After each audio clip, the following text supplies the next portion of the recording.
Hello children, today we are going to read a story. Unity is the power.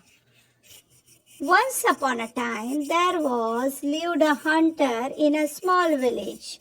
The hunter wanted to catch birds. He set the net and grains to attract the birds. A flock of pigeons were flying across the sky in the search of food.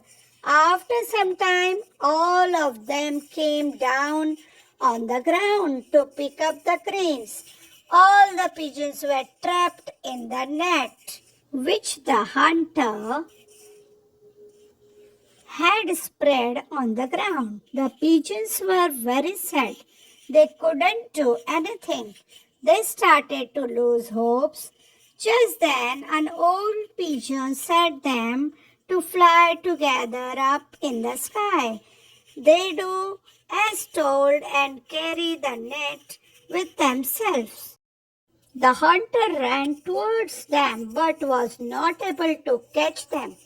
The pigeons flew away to their friend's mouse hole.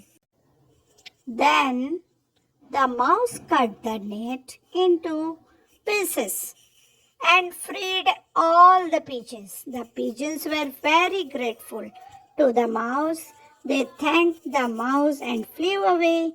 Moral: we should not lose hopes even in extreme difficult situation. Thank you.